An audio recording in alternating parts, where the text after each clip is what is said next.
Torgrimson. Due to global warming, our oceans are on track to increase by 23 inches by the end of this century. Everyone in this room has heard about global warming and the cause and effects on a simple scale from Biology 10. Global warming is a serious threat to the United States. First, I'll talk about what global warming is and how we are impacted every day. Then, I'll talk on how it affects our environment and land animals. Finally, I will say what steps we can take to fight global warming. First, let's start with the explanation of global warming. Global warming is the overall increase in temperature in our Earth's atmosphere.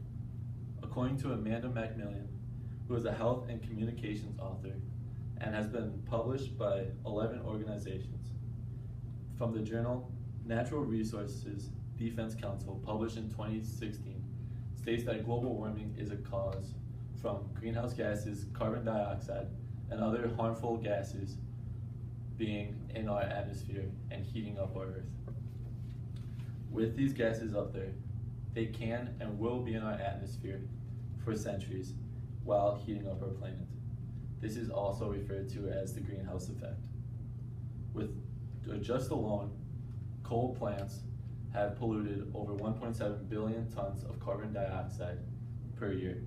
And on top of that, about 2 billion tons of carbon dioxide have been put in our atmosphere from fossil fuel factories that bring us our electricity.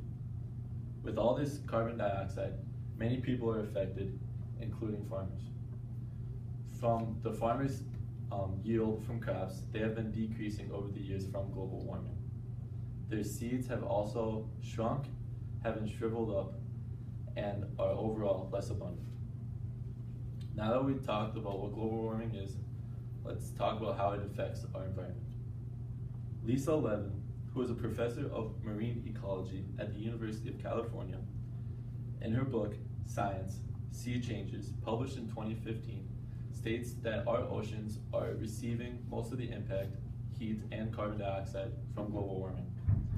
With the oceans receiving this carbon dioxide, they are becoming more acidified and deoxygenized. This is hurting the population and overall life resources of the oceans.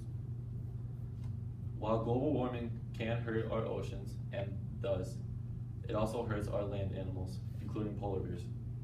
According to Bjorn Jensen, who is a professor of biology at Norwegian University of Science and Technology, with over 20 publications, the journal Frontiers in Ecology and Evolution, that was published in 2015, states that the sea ice is melting quicker than normal and is hurting the polar bear's habitat.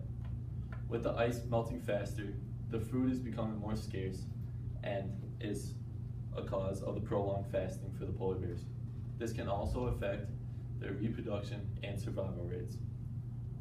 Now that we know the causes of global warming, how can we help fight against it? Hans Bauer and Merle Singer, who are both professors in anthropology and at the University of Connecticut with nearly 300 publications, in their book, Global Warming and the Political Ecology of Health, published in 2016, states that the best way we can fight against global warming is conserving our energy. It's good to look at wind and solar power, for they have the greatest impact in reducing global warming. Green energy and their solutions and ideas to help us, we can also look to, and at our personal electric bill, give us ideas of how we can conserve our energy. Just from 1987, efficient energy appliances have kept out 2.3 billion tons of carbon dioxide so far, and that's approximately around 440 million cars of pollution. We can look at the average American house who has around 65 outlets in conserving our energy. We are not using our appliances 100% of the time, so when we're not using them, we can always unplug them. Even when turning on our water faucet, it takes energy to pump it up, heat, and distill that water. Water efficient fixtures can save 100 million kilowatt hours of energy per year. First, I talked about what global warming is and how it affects us every day.